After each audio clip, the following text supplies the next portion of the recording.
मसीह में मेरे अति प्रिय भाई और बहनों, प्रभु यीशु मसीह के मधुर और मीठे नाम में आज की सुंदर सुबह में मैं आप सबों का हार्दिक अभिनंदन करता हूं। आइए आज सुबह परमेश्वर के जीवित वचन को मनन करने से पहले आइए हम पिता परमेश्वर को धन्यवाद दें।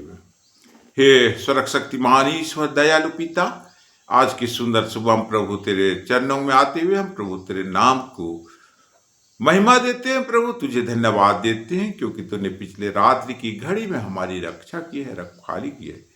हर प्रकार के दुख से, तकलीफ से, संकट से, विपत्ति से, शैतान से, शत्रु से और अचानक मृत्यु से तूने हमें बचाया, हमें भला चंगा जीवन दिया। प्रभु हम सारे मन प्राण आत्मा से तुझे धन्यवाद देते हैं।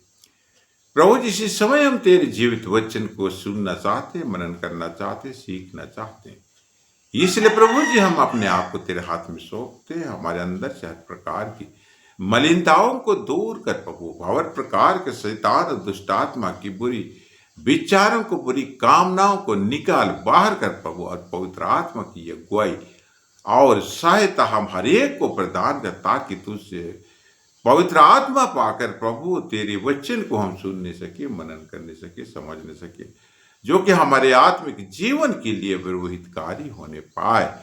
हाँ प्रभु जी, हर एक प्रकार की बुराइयों को, बुरी सोच को हमारे मन से निकाल कर, हाँ प्रभु जी, अपनी उपस्थिति हमारे बीच में प्रदान कर, हर एक प्रकार के विघ्न बाधाओं को दूर कर प्रभु जी, और अपने ही प्रभु जी पवित्र आत्मा की अगुवाई में हमें तेरी संगति करने में तो सहायता कर, मदद कर प्रभु। इसी समय मेरे मुंह से जो कुछ भी निकले प्रभु, तेरे पवित्र वचन में से निकलने पाए।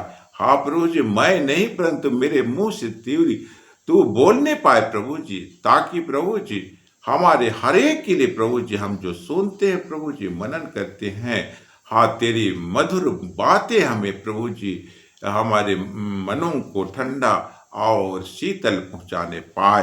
प्रभु जी हम हर एक प्रकार के पाप, दोष, गुनाहों को तेरे चरणों में लेकर आते हुए प्रभु जी हम मान लेते हैं। दया तू क्षमा कर, और हमारी ये छोटी प्रार्थना है जो कि हम तेरे बेटे यीशु मसीह के सामर्थ्य नाम में लाते हैं, दया से सुन ले और स्वर्ग राज में अपनी महिमा के लिए ग्रहण कर। आमीन। आज की सुंदर सुबह के लिए परमेश्वर का जीवित वचन हमारे दिया गया है और हमें मिलता है उत्पत्ति की किताब, उसका 25 अध्याय, पद संख्या 29 से 34 तक। उत्पत्ति 25 उसका पद संख्या 29 से लेकर 34 तक। यहाँ पर परमेश्वर का जीवित वचन इस प्रकार से लिखा हुआ है, हम ध्यान से सुने। एक दिन याकूब भोजन के लिए कुछ दाल पका रहा था और एसाव जंगल से थका हुआ आया।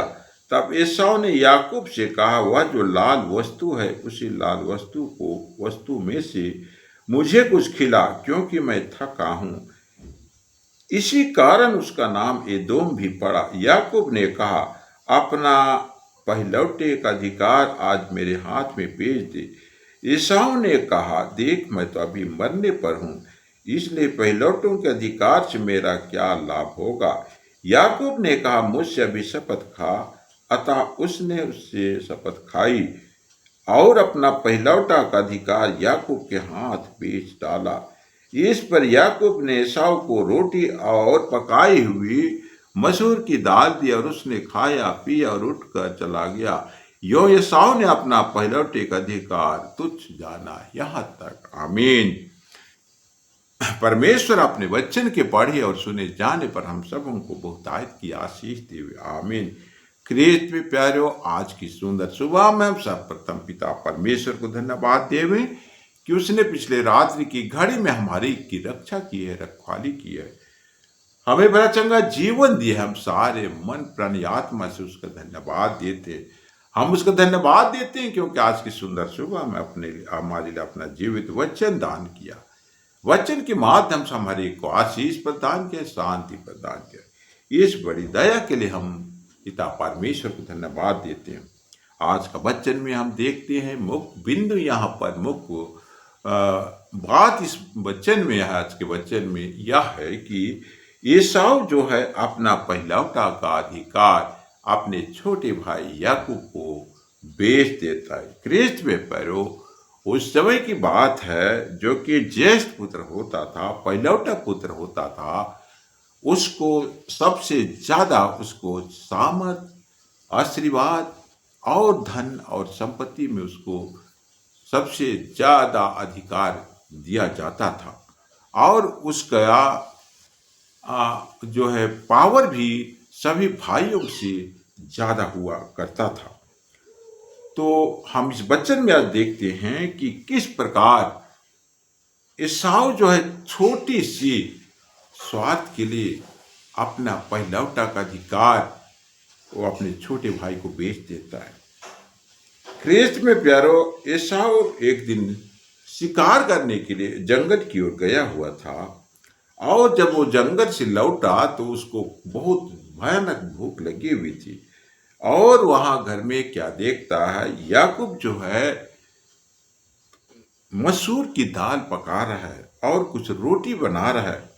उसको देख के वो याकूब से बोलता है, मुझको बहुत जोर भूख लगी हुई, सो तुम जो उस बर्तन में लाल लाल मसूर की दाल पका रहे हो उसमें से मुझको कुछ खिला दो। तब याकूब उसको कहता है, मैं उसी हालत में खिला सकता हूं जब तुम अपने पहलौठे का अधिकार मेरे हाथ में बेच देगा। तब एसाव कहता है, पहलौठे का अधिकार मैं क्या करूं, क्योंकि मैं तो अभी मरने वाला हूं, मुझको भूख इतना तेज लगी हुई, मुझे अगर अभी खाना नहीं मिला तो मर जाऊंगा। अब मैं पहलौठे का अधिकार लेके मैं क्या करूं, ऐसा वो कहता है। और जो है याकूब उसको एसाव को कटोरी में कुछ दाल और कुछ रोटी एसाव को देता है, और एसाव उस रोटी और दाल को खाकर पीकर वो वहां से चला जाता है। इस प्रकार से एसाव जो है अपना पहलौठा का अधिकार अपने छोटे भाई के हाथ में बेच देता है। यहां पर गौर करने वाली बात है, वो पेट की अर्थात शरीर की तृष्णा को मिटाने के लिए एसाव ने अपना सब कुछ बेच दिया, सब कुछ एसाव के हाथ में दे दिया। आज ख्रीस्त में प्यारो, आज कहीं हम भी इसी प्रकार तो नहीं हैं? हम भी थोड़ी सी स्वार्थ के लिए, शारीरिक स्वार्थ के लिए अपना सब कुछ देने के लिए तैयार तो नहीं है? आज हम मसीही लोग प्रभु यीशु मसीह के स्वर्ग राज के अधिकारी हैं, हम स्वर्ग के नागरिक हैं। आज यीशु ख्रीस्त हमें अपना बेटा और बेटी बनाया है। आज हम मसीह के संतान हैं। क्या आज हम संसार के लोभ और लालच में, माया और मोह में अपने मसीह संतान का अधिकार हम बेच दे रहे हैं? हमें जो अपना बेटा और बेटी प्रभु यीशु ख्रीस्त बनाया है, हम उसको तिरस्कार कर रहे हैं, और शैतान उस संसार के माया मोह और लोभ लालच में हम अपने आप को गिरवी रख दे रहे हैं। आज हमें अध्ययन करने की आवश्यकता है। पिता परमेश्वर ने हमें अच्छे अच्छे परिवार दिए, बाल बच्चे दिए हैं। आज हम क्या संसार के लालच में, संसार की माया मोह में, संसार के जीवन में हम पिता का जो अनमोल आशीष हमें दिया गया है, परिवार के रूप में, पत्नी के रूप में, बच्चों के रूप में, घर परिवार, इन सब का हम तिरस्कार कर रहे हैं, और संसार के पीछे हम संसार की, शैतान की बुरी लोभ और लालच के पीछे हम भाग कर अपने ज्येष्ठ का अधिकार तो हम संसार को बेच नहीं दे रहे हैं। इसके लिए आज हमें गौर करने की आवश्यकता है। आज हमें आवश्यकता है कि हम अपने आप को जांचें और परखें। कहीं हम संसार के रंग बिरंगी दुनिया में हम प्रभु यीशु ख्रीस्त के पवित्र जीवन को, पवित्र आशीष को हम बेच तो नहीं रहे हैं। ख्रीस्त में प्यारो, बाइबल में लिखा हुआ है, एक आदमी जो है, प्रभु यीशु ख्रिस्ट एक आदमी को 5 तोड़ा देता है, और एक आदमी को 2 तोड़ा देता है, और एक आदमी को 1 तोड़ा देता है, और वो परदेश चला जाता है। और वो जब लौट के आता है तो जो कि जिसको जिसको जितना तोड़ा दिया है उसका वो हिसाब मांगता है। तो जिसने 5 तोड़ा लिया था वो कहता है, ये स्वामी, मैं ये 5 तोड़ा और कमाया, ये ले तेरा तोड़ा, मैं जो कुछ तेरा तोड़ा दिया था उसमें से और 5 तोड़ा मैं कमा लिया। उसको वो स्वामी कहता है, धन्य है तू दास, मेरे दास, मेरे आनंद में सहभागी हो। और दूसरा व्यक्ति जिसको 2 दिया था वो बोलता है, ये 2 तोड़ा और मैंने कमा लिया। उसको भी स्वामी कहता है, तू भी मेरे आनंद में भागी हो। और तीसरा मनुष्य जो है, जिसको 1 तोड़ा दिया था, वो कहता है, ये स्वामी, तेरा व्यवहार कठोर है, तू कठोर के बर्ताव के साथ हमसे पेश होता, इसको मैं जानता था, इसलिए मैं इस धन को जमीन में गाड़ दिया। और जो है, अब तू जब मुझसे मांग रहा है, मैं जमीन से निकाल कर तुझे 1 रुपया 1 तोड़ा मैं देता हूँ।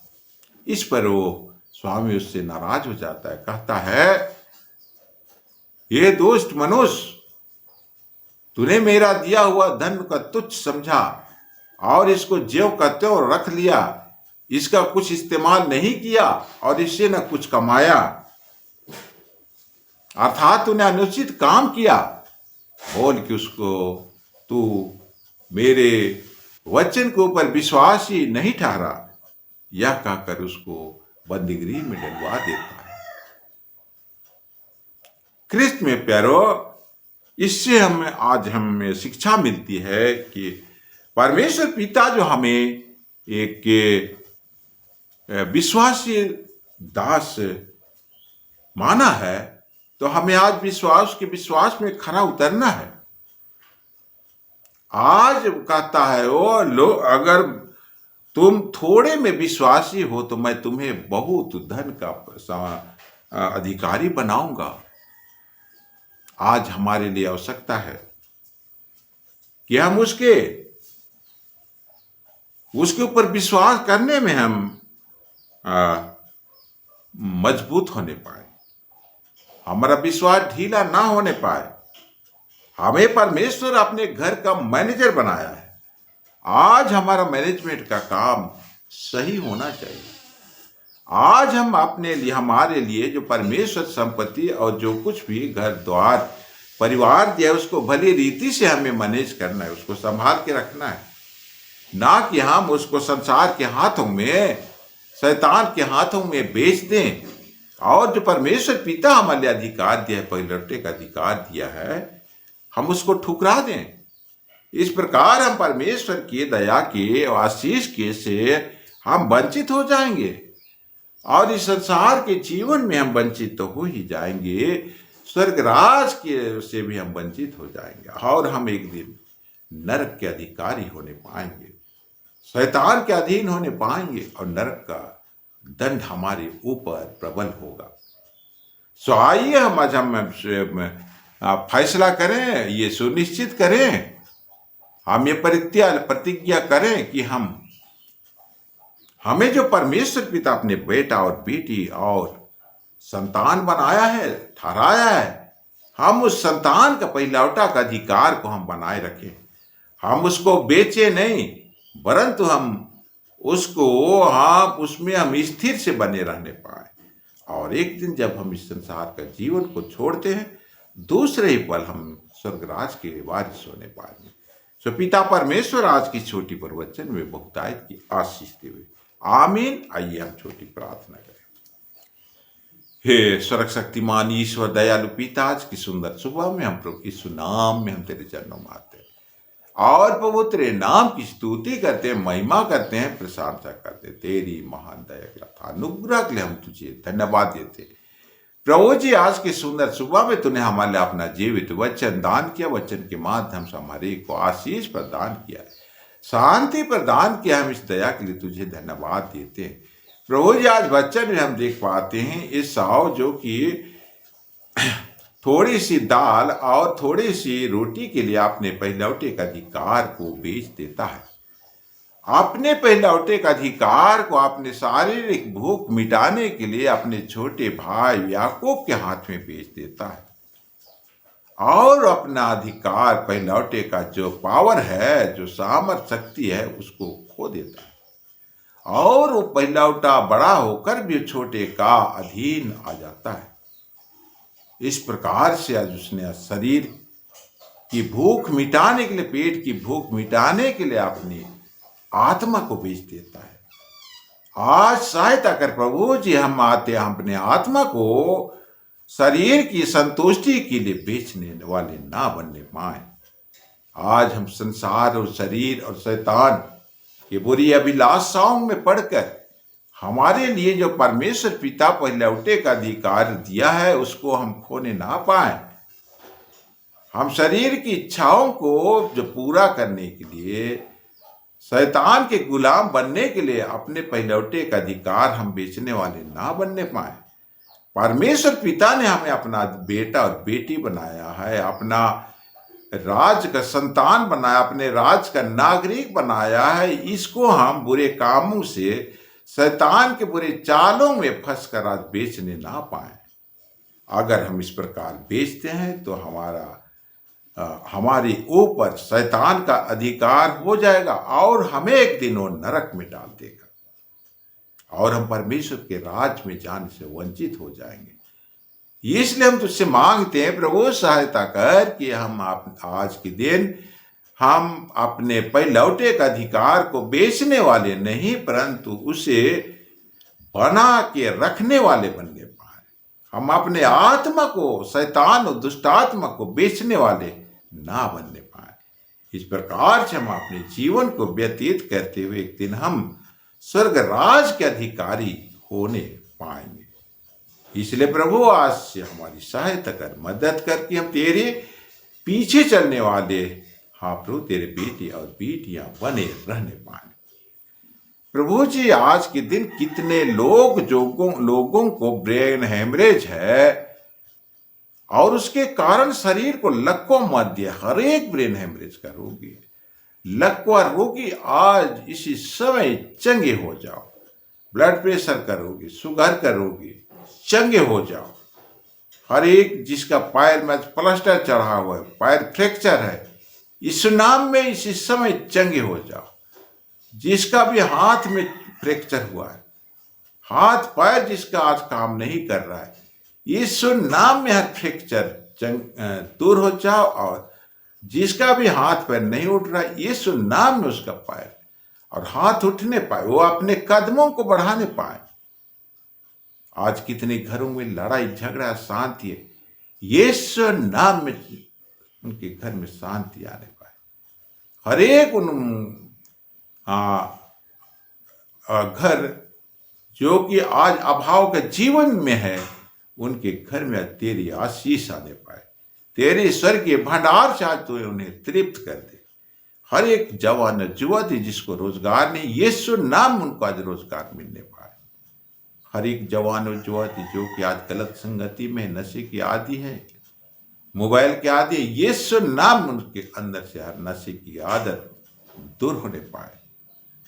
हर एक जिसका शादी का सालगिरह है, उसी के शादी का सालगिरह को हम मुबारकबाद देते हैं और प्रभु उनके खुशहाल जीवन की, पारिवारिक जीवन की हम कामना करते हैं। कितने लोगों का जन्मदिन है, यीशु नाम में हम उनके जन्मदिन को मुबारकबाद देते हैं, क्योंकि उनके जीवन में तूने और एक वर्ष जोड़ा है, एक दिन जोड़ा है। हम उनके लिए तुझे धन्यवाद देते हैं। उनके प्रभु जी जीवन में को तो कुशलमय और शांतिपूर्ण और आशीषमय बना और तेरे पीछे चलने में उनकी सहायता कर, मदद कर। हर एक आदमी जो आज मिर्गी का रोगी है, यीशु नाम में चंगे हो जाओ। हर एक माइग्रेशन का रोगी, यीशु नाम में चंगे हो जाओ। हर एक मनुष्य जिसको आज भूलने की बीमारी है, यीशु नाम में चंगे हो जाओ। हर एक मनुष्य जिसको आज कोरोना पकड़ा हुआ है, कोरोना से ग्रसित है, यीशु नाम में चंगे हो जाओ। आज हमारे सुनने वाले जहां कहीं भी जाते हैं तो उनकी आने जाने में उनकी रक्षा और रखवाली कर, उनके प्राणों की तो रक्षा कर और तो उनके जीवन को तो आशीष प्रदान कर। धन्यवाद देते हैं प्रभु जी, तूने हमारी प्रार्थना को सुना है। अब हम अपने हर एक प्रकार के पाप दोष गुनाहों को तेरे चरणों में लेकर आते हैं और प्रभु जी मान लेते हैं। दया से क्षमा कर और हमारी ये दीनहीन प्रार्थना है जो कि हम तेरे बेटे यीशु मसीह के सामर्थी और पवित्र नाम में लाते हैं। दया से सुन ले और स्वर्ग राज में अपनी ही महिमा के लिए ग्रहण कर। आमीन। और ईश्वर की शांति जो समस्त ज्ञान से परे आप सबों के मन और हृदय और प्राण की रक्षा करती रहे, आपसे लेकर सदा लो। आमीन।